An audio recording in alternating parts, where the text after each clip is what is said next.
Domestic violence is everybody's business. If you heard noise, loud music coming from the apartment next to you, you would do something about it. It would trouble you, and you would call the police and let the police know that you want it to stop. But if your neighbor's beating his wife, then you think that that is a private problem and nobody does anything. If the person who hears it doesn't stop it, it may never get stopped. She may never have the courage to call the police. The worst thing that can happen is to say, you know, well, if she's not going to leave, I'm going to wash my hands with her, because that's exactly what the batterer wants you to do. If I see it or I hear it, believe me, I wish somebody would have done that for me. I wish somebody would just, even if you didn't want to give your name or your address or anything, just so that, you know, the police can go out there and a report has been made. It could be your neighbor, it could be your coworker, it could be your sister, it could be you the next time. So making that phone call and stepping in and asking a woman, are you okay? What can I do? That can make all the difference.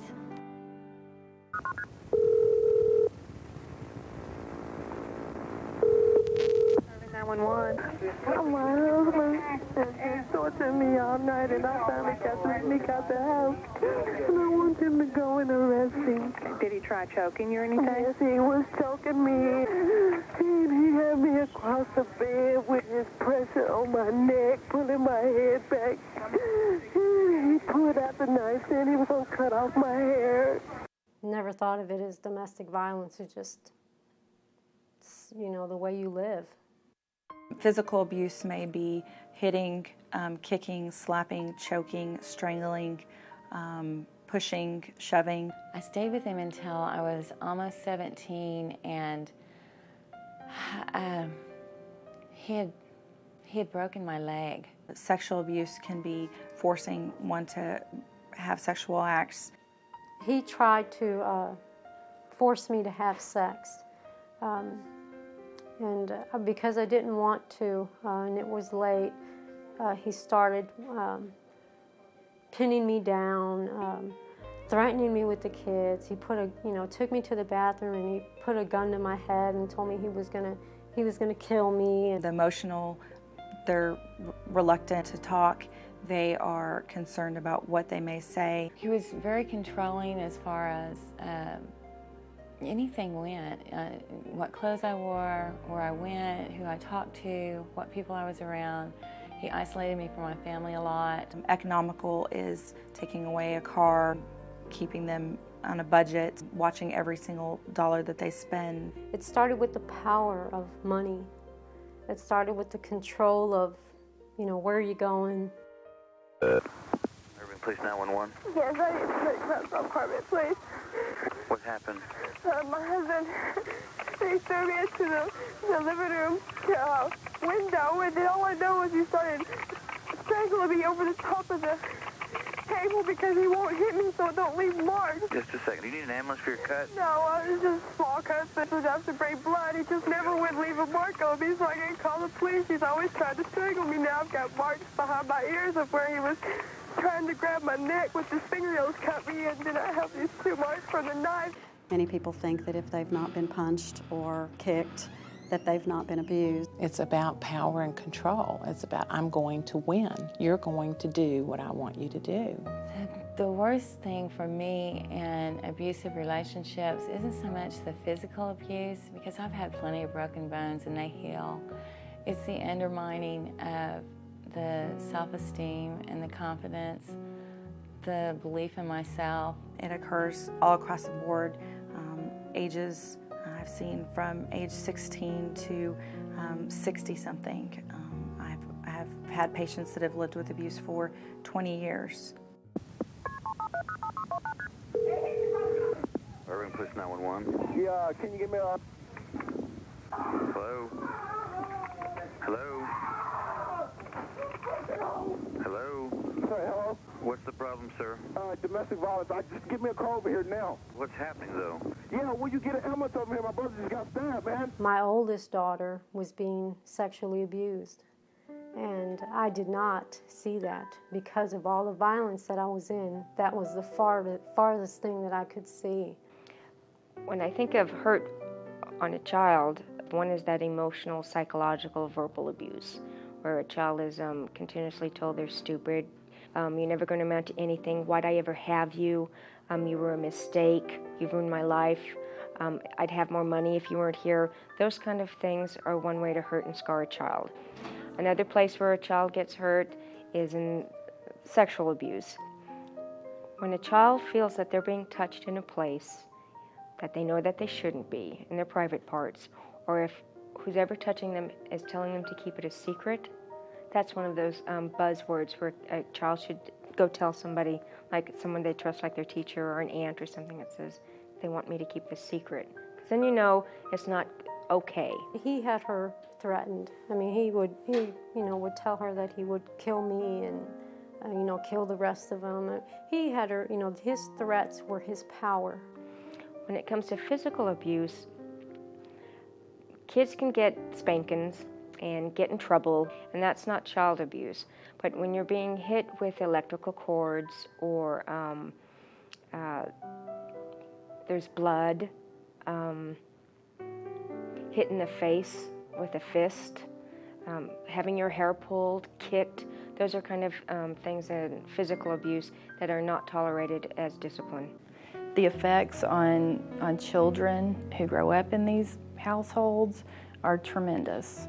I can remember there was this baby who couldn't have been over a year old, and there would be tears streaming down her face, and she would hold her breath, and there was no sound, and it was just obvious that she already had learned to be quiet or you'll be hurt. When it comes to children who are raised in domestic violence families, it's the school systems that see the residual effects.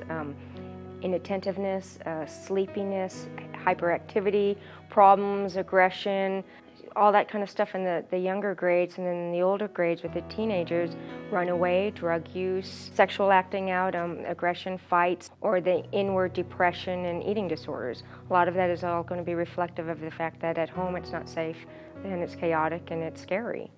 And they're mad. They're mad that they don't have the parents that they wish they had. It was always, what we're doing is wrong.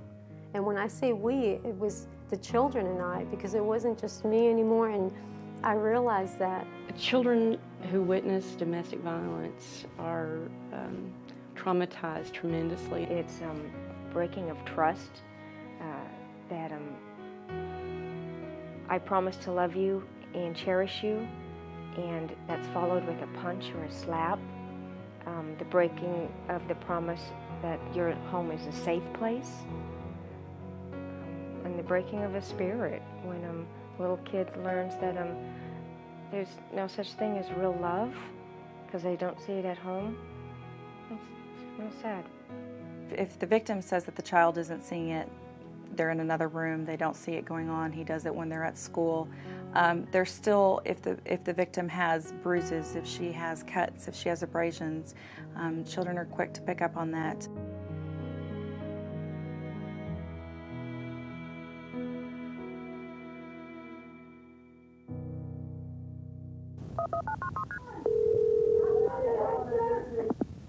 Where's the fighting any cops? Does anybody have any weapons in there? No.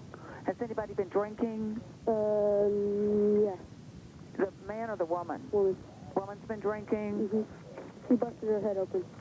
Does she need an ambulance? Did you bust your head open? Y'all were fighting. Who are you talking to? To Papa. You need to shut your mouth. Sorry. Bye, Papa. Okay, bye. Many times they will say, well, he only hit me once, or it's only happened this one time. What I would say is this will probably only be the beginning of many more times because they typically don't stop on their own. The cycle of abuse that I explain to patients is phase one, which is when the tension builds. They may be fighting, they may be throwing things, but not directly at them. Phase two is where the explosion comes. The hitting, the kicking, the slapping, the strangling, the choking. And then phase three is when the hearts and flowers and it's calm and the the points where they are saying sorry for what they've done and that it's never going to happen again. And the cycle repeats itself. Family violence is like the cold and the flu. People just sometimes kind of take care of it themselves, and it goes away for a while, but it comes back. And if you don't stop the cycle, you know, it'll get down to your children, and then your children are going to pass it on, and it's just going to continue to destroy. Well, a lot of times victims of domestic violence will try to blame themselves for what's happened and in trying to make sense of why this is happening to them. And it's so important that they understand that they have no control over the violence. You know, I'm, begging for my life. The more that I would get away from him, well, the more that he came, angrily, because there was nowhere to go. I think my advice for someone that's being abused is to first of all do everything you can to be safe. What we advise people, we actually have what's called a safety plan that you can pick up at the DA's office. But some of the tips are to get someone to help you, a family member or a friend that knows that you are planning to leave. Get a change of clothes for you and your children and put them in a safe place where he's not going to find them and you're going to have them available in an emergency situation. And then also get important documents such as birth certificates, your marriage documents, any kind of tax documents that you might need, immigration documents, those are very important. So if you can get all that, that'll make it easier for you when you come to us because you'll have all that information with you. Kathy had a serious drug problem.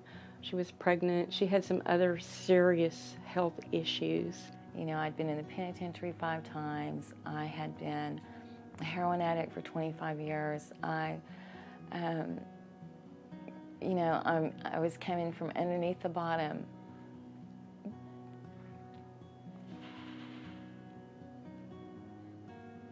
And then I really needed some help. You can't use while you're at our shelter, but if you've been doing drugs, there's no drug testing. We will take you. I needed the shelter to be called, and they came and picked me up and took me to a location that was sheltered, a way that, that I felt really safe. Barbara came into our shelter from another community. She was terribly abused. Her children were abused. And she was a very, very strong woman. When I got my job, they didn't ask for rent, electricity, water. They didn't ask me to pitch in for food or pitch in for laundry soap. All that they provided so that the money that I did earn went towards getting myself back on my feet. Brighter Tomorrows is a domestic violence and sexual assault program. We have shelters in Grand Prairie, DeSoto, and Irving. Our hotline number is 972-262-8383, and that phone is answered 24/7. So you can call anytime if you just want to talk, if you need to get into the shelter, whatever. It will be answered, and we'll see if we can help you. Brighter Tomorrows, Catherine Oldie speaking. Okay. Even if you don't come to Brighter Tomorrows, there are many shelters in the state of Texas and all over the country that you can get help. Don't stay in an abusive situation. Our program, we try to set it up so that it's as homey as possible. The location of the shelter is confidential. We don't release that to anybody. We do have very secure facilities. They have a security system, they have cameras, and there's somebody on staff 24/7. Each one of us had the same kind of physical, abusive, it was the same kind of man. Like we were all married to that same man. It was just different women. And it kind of bonded us together. And, from that point on, that was home. That was home for us. And it was, there was peace. Well, the Family Advocacy Center was created so that there is one place that you can go when you need help. We have investigators for the police department, we have counselors, crisis counselors, victim services, support people, Child Protective Services have offices here, and Family Outreach, which provide family counseling and parenting classes. It's a very warm, welcoming place to go. If you need to fill out an application for crime victims compensation and need assistance in doing that. The main purpose of crime victims compensation is to actually reimburse. That's kind of the key word for out-of-pocket medical, counseling, those kinds of expenses that a victim of crime might have to come up with. Once you become involved with the police department on a domestic or a child abuse case, then you come to this building for services, and everything happens here. One of the most important things that I'd like for victims to know is that when they come looking for help, that we are not going to judge them, that we'll work with them where they are. It's a piece of paper, grant you, but for a woman that is going through, walking that line of fear, that piece of paper, that holds like a piece of gold. A protective order is a 2-year-long civil court order that can keep an abusive person from coming near your home and work and would prohibit them from harassing, threatening, or assaulting you. It is enforced by calling 911 and, if violated, is a criminal offense. If he violates that protective order, he goes immediately to jail. I knew now that he had to stay away 500 feet from my house. He didn't have to know where I was. He didn't have to know where my children were. He didn't have to know where I was working, where the kids were going to school. He didn't have to know any of that. We have some wonderful success stories. That's what keeps us going. They said, it's time to make a move, and I was like, I can't. I learned how to have a goal and how to meet it there. And once you get that down, it's amazing how, life, how simple it really is. I took a lot of parenting classes when I was pregnant so I could, be healthy for my child, to raise him in a good environment. Every day from the day that I walked in was brighter. Every day I grew some way.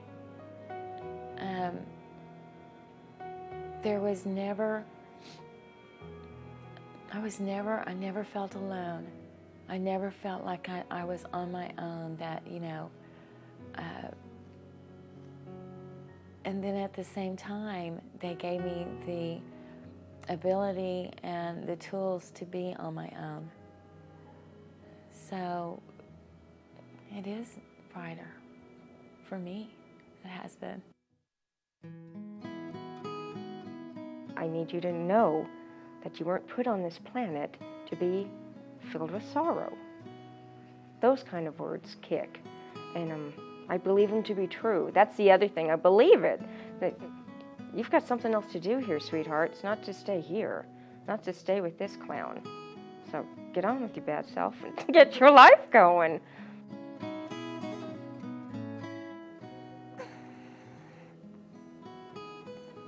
It was hard for me because I love them a whole lot, especially Kitty. And she gave me chances that no person gave me, that was even in my family. And she didn't know me. And the things that she did know weren't good. So, thank you's not appropriate. And they haven't made a word that's appropriate for everything that I feel towards her and Brighter Tomorrows.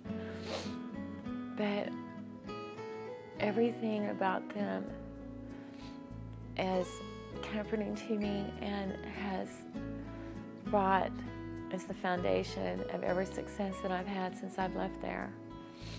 And I've not had any failures, not any that mattered. And I guess that's one of the good things that I learned there, is that, everybody fails, but you just keep going. It's what you do when you fail that matters. Thank you. Thank you for calling. I didn't know anybody cared. That is one of the nicest calls I didn't know Irving cared. I didn't know the police department ever checked up on us. The little kids, if they come running to me, Miss Cindy, and they've got their arms outstretched, and I know this kid has been through worse things that I'll ever be through, and she's 7, and she's still that hopeful and has that much faith that things will still be okay. That's great. That is the antidote.